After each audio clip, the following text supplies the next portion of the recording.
morning, everybody. Good morning. Renee, why don't you bring us briefly up to date on your case with Miss Smith? Okay, well, Miss Smith came in and we did an interview, and basically what happened was she went to mechanic for some services. They had an installment contract, and she went in, paid the second installment, and before she left, she spoke to the manager there, and he agreed to let her pay the following Friday. She went in on the Friday, so it was a week later that they agreed to pay. She woke up Wednesday morning, and her car was missing. They had repossessed it, and so, she feels that that was wrong and that they didn't have a right to repossess it because, she had an agreement with this manager. And so she wants to get back her money for the repossession fees, like the storage, the towing, her bus fare during that time, and also there's some claims with faulty brakes that they repaired. How much money did she lose in this process? Let's see, about $1,000.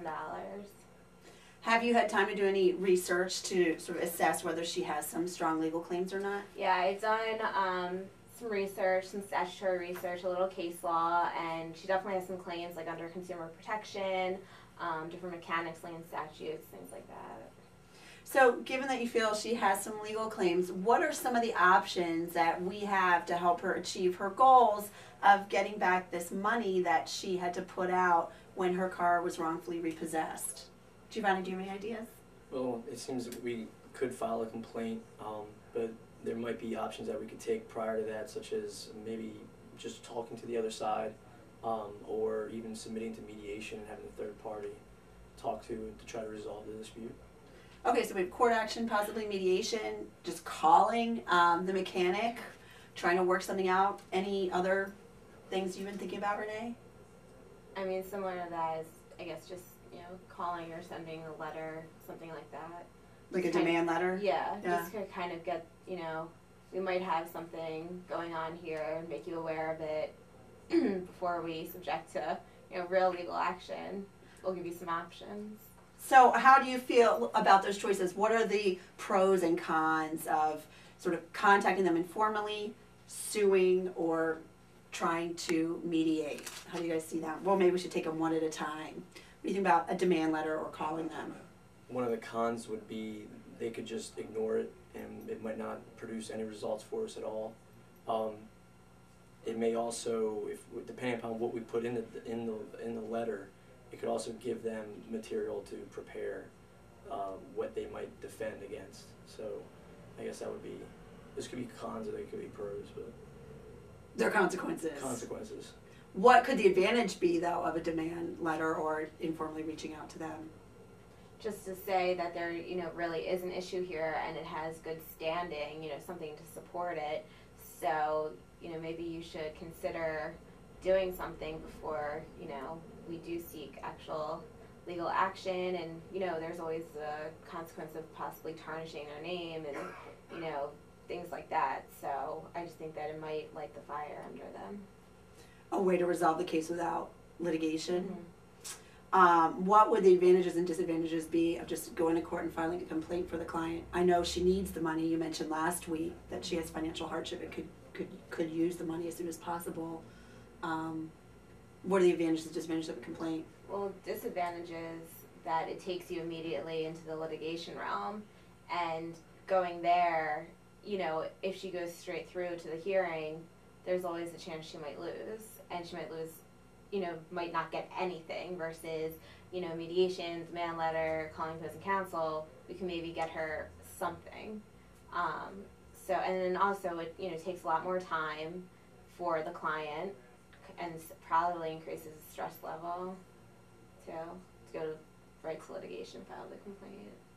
Anything else that I would agree. you can see? It's a lot of uncertainty. It comes down to what the client actually wants. We'd have to talk to the client and find out if she's prepared to go through the litigation process. Seems like she wants $1,000 or something around there. It might not be worth it to her, the stress and the uncertainty and the length of the process.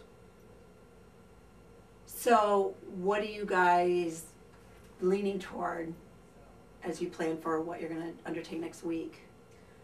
Well, I think that sending the demand letter would probably be the best first step. I mean, calling them is great, but then I always like having something in writing to show that, to clarify our thoughts and to show that we actually, did make contact. So I think that maybe that would be a good place to start, because it just gives them, kind of a less stressful option of deciding to do something about this, rather than jumping over a few steps and filing a complaint.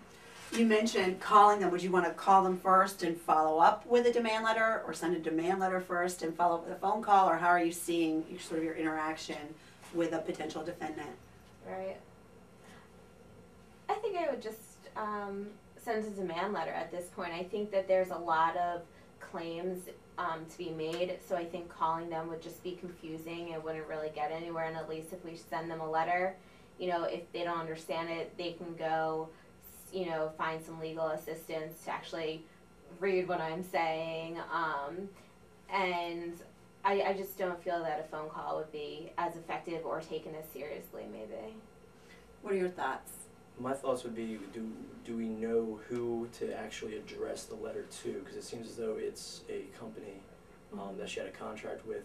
Are we addressing the letter to the person, the supervisor that maybe our client has been in contact with, or is there someone higher up in the chain that we should be addressing the demand letter to? That would be my concern.